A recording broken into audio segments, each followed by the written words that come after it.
ላምን ጸጋን ጎይታ ኢየሱስ ክርስቶስ ምሳኻትኩም ይኹን ክቡራት ኣሕዋተይ ሓተይን ብሰላም ኢየሱስ ክርስቶስ ሰላም ይብለኩም።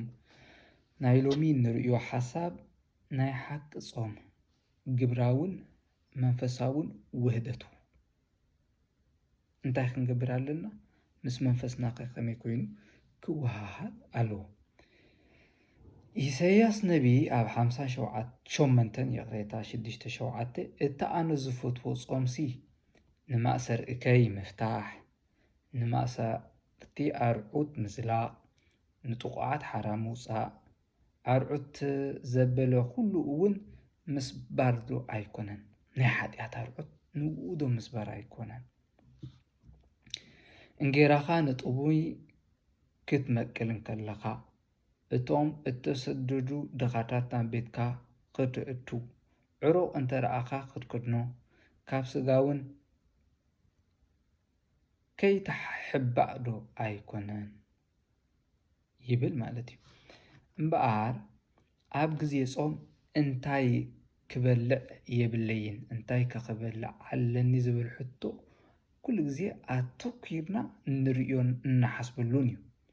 ኣምላኽ ግን ብነቢ ኢሳይያስ ኣቢሉ እንታይ ክገብር ኣለኒ ንዝብል ሕቶ መልሲ ክህበኒ ይርከብ።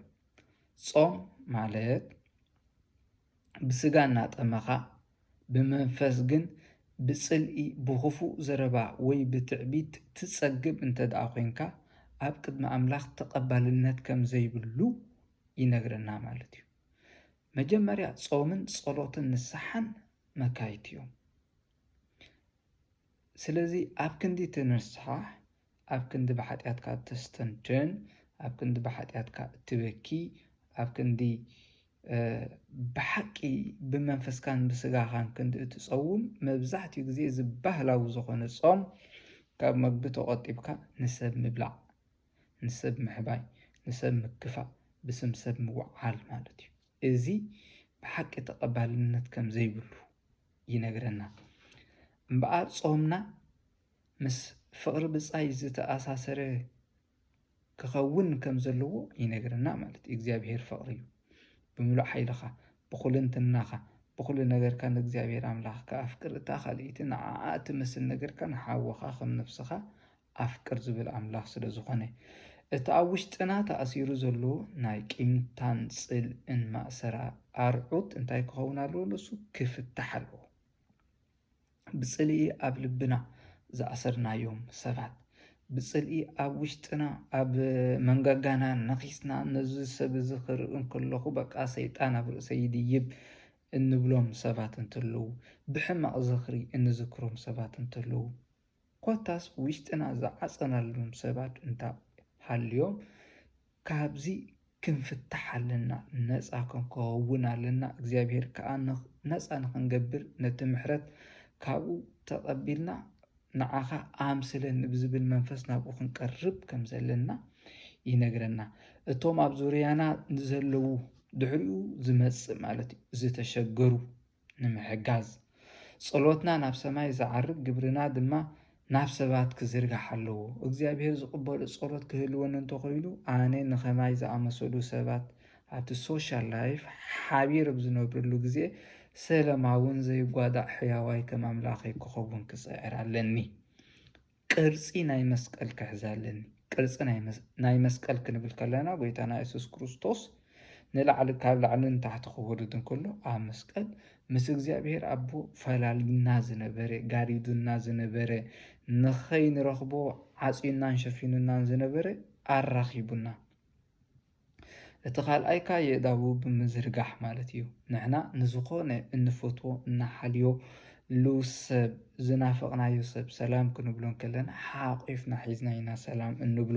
ኢየሱስ ክርስቶስ ከዓ ሓቂፉ ኣብ ኢዱ ዝተሰከመና ንሓትሕትኩም ተሓቋቐፉ ተፋቕሩ ዝበለና ኣምላኽ ከም ምዃኑ መጠን ቅርፂ ናይ መስቀል ምስ እግዚአብሔር ንራኽብ ቀፂልና ከዓ ኣብ ኣምላኽ ተሓፂሩ ኣይተርፍኒትናትና ርክብ ምስ ሓውናን ሓፍትናን ከዓ ንራኽብ ማለት እዩ። እሞ ነዛ ሓሳብ እዚኣ ሓቢርና እስከ ንጸሊ።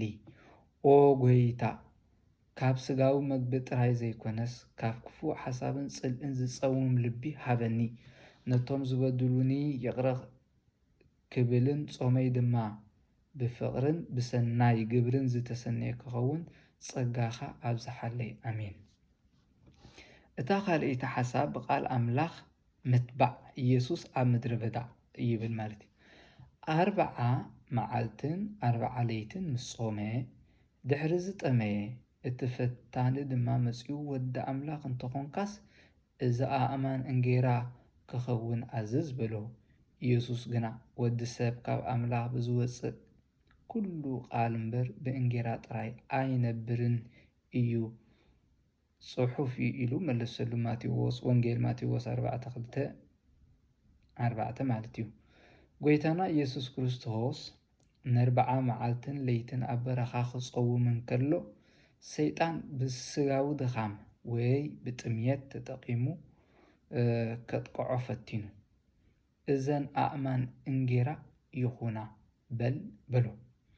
ፈተና ሰይጣን ወትሩ ግዝያውን ስጋውን ድሌትና ንምዕጋብ ጥራሕ እንተዘይኮይኑ ካብኡ ሓሊፉ ወላ ሓንቲ ትርጉም የብሉን። ስልጣን፣ መግቢ፣ ገንዘብ፣ ዝና ካብኡ ሓሊፉ ኣይፍትነናን። ኢየሱስ ግን እቲ ንሰብ ብሓቂ ዘንብሮ እንጌራ ዘይኮነስ ቃል ኣምላኽ ምዃኑ ኣረጋጊጹልና ይርከብ። ኣብ ግዜ ጾም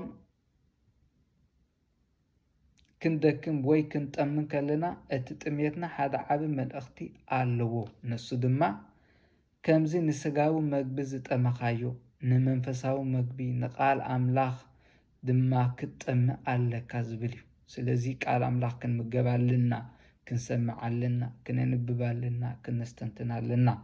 ጾም ንስጋና ከድክም ብጾም ንስጋና ክነድክም ከለና ብመንፈስ ግን ብቃል ኣምላኽ ንምግቦን ነበርትዖን ኣለና ማለት እዩ። ብዘይ ቃል ኣምላኽ ዝግበር ጾም ጥራይ ከብድኻ ምውዓል እዩ ዝኸውን ማለት እዩ ንመንፈስካ። እሞ ነዚኣ ሓሳብ እዚኣ ከዓ ደጊምና ንጸልየላ። ኦ ጎይታይ ከምቲ ንስጋይ እንጌራ ዘድልዮ ንመንፈሰይ ድማ ነቃለ ይሃርፎ ኣሎ፣ ነቃልካ ይሃርፎ ኣሎ። ኣብዚ ናይ ጾም መዓልትታት ብቃልካ ክድገፍ ንፈተናታት ዓለም ድማ ብሓይሊ ቃልካ ክስዕሮ ኣእምሮይን ልበይን ክፈተለይ ኣሜን። እታ ሳልሳይ ሓሳብ ውሽጣዊ ዳህሳስን ንስሓን ናብ ኣምላኽ ምቕራብ። ዳዊት ዘመራይ እንታይ ይብል? ኣብ መዝሙር 139 ፍቕዲ 23-24 ዎ ኣምላኽ መርምረኒ ልበይ ከዓ ፍለጥ፣ ፈትነኒ ሓሳበይ እውን ፍለጥ፣ መንገዲ ዓመፃ እንተኣልዩኒ ርአ፣ ኣብቲ ናይ ዘለኣለም መንገዲ ድማ ምርሓኒ ይብል። ጾም ናይ ገዛእ ርእስና መንፈሳዊ መርመራ እንገብረሉ ግዜ እዩ። ኣነ ምስ እግዚኣብሔርን ምስ ብፃየይን ከመይ ኣለኹ? ዳዊት ኣብዚ መዝሙሩ መርምረኒ ፈትነኒ ኢሉ ንኣምላኽ ዕድመ ይህቦ። ምክንያቱ ብእግዚኣብሔር ኢና ነፍስና ብመንፅር እግዚኣብሔር ኢና ንርእያ፣ ብመንፅር ቃሉ ኢና ንርእያ። ኣነ ንባዕለይ ኦቶ ኤቫሉዌሽን ክገብር ኣይክእልን ካብ እግዚኣብሔር እንተርሒቀ ወይ ከዓ እግዚኣብሔር ዘይብሉ መንፈሳዊ መርመራ እንተገይረ ማለት እዩ። ምክንያቱ ዝርእዮ መስትያት የብለይ፣ መስትያት ውሽጠይ ከርእየንን ጉድለተይን ሓጢኣተይን መርሚሩ ፈቲሹ ኣርእዩ ክንስሓሉ ከም ዘለኒ ዝነግረኒ እግዚኣብሔር እዩ። ስለዚ እዚ ኣስተንትኖ እዚ እቲ ኣብ ውሽጥና ጠቢቑ ዘሎ ሓጢኣት ኣውፂና ንኣምላኽ ክንህቦ ከም ዘለና፣ ንሱ ድማ ብደሙ ሓፂቡ ናብ ዘለኣለማዊ መንገዲ ክመርሓና ምሉእ ተወፋይነት ካባና ይሓትት ማለት እዩ። እሞ እንታይ ንግበር? ትብዓት ናይ ምስጢረ ኑዛዜ ይሃልወና። ሓጢኣትናትና መሪፅና ኣይንንገር፣ ናብ እግዚኣብሔር ብትብዓት ንክንቀርብ ውሽጥና ማህደር መንፈስ ቅዱስ መታን ንክኸውን ብትብዓት ምስጢረ ንዛዜ ክንከይድ ኣለና እምበኣር ነዚ ሓሳብ እዚ እስከንጸልየሉ ኦ ኣምላኽ ኣቦይ ኣብ ቅድሜኻ ዝኽወል ዝኾነ ነገር የለን ሎሚ ልበይን ሓሳበይን የኸፍተልካ ኣለኹ ነቲ ኣነ ክሪኦ ዘይክእል ክፉእ ዝምባዴታተይ ኣርእየኒ እሞ ብመንፈስካ ኣጽርየኒ ኣሜን። ቅዱስ ዮሃንስ ኣፈወርቅ ብዛዕባ ጾም ክዛርብ ከሎ ጾም ናይ ኣፍ ጥራሕ ኣይኮነን የዒንቲ ኣእዛን ጋርን ኣእዳውን ክጾማ ኣለውን። ጸይመን ቤት ኣምላኽ ዘይከይድ እንተኾይነ ጸይመ ንሰባት ዘይሕግዝ እንተኾይነ ብየ ዝገብሮ ዝሰርቕ እንተኾይነ ጸይመ እዝነይ ዘይድሊ ነገራት ስምዕ ውዒላ ንኣፈይ ዝሰማዕኮ ብኣፈይ መርዛም ዝኾነ ነገራት ዘውፅእ እንተኾይነሲ ትርጉም የብሉን። ስለዚ ብሓቂ ብኣፍ ጥራሕ ዘይኮነ ብግብርና ክንጸውም ከም ዘለና የዘኻኽረና። አም እግዚአብሔር ንኣፈይ ሓላዊ ግበረሉ ንመዓፁ ከናፍረይ ከዓ ሓልዎ። ናይ ሓቂ ጾም ካብ መግቢ ምኽልካል ጥራሕ ዘይኮነስ ኣፍካ ካብ ሕሜትን ክፉእ ዘረባን ምዕቃብ ከም ዝኾነ የዘኻኽረና ናይ ሎሚ ኣስተንትኖ ማለት እዩ። ተባረኹ። ኣብ ጸሎት ንዘኻኽር። ሰላም ወሰን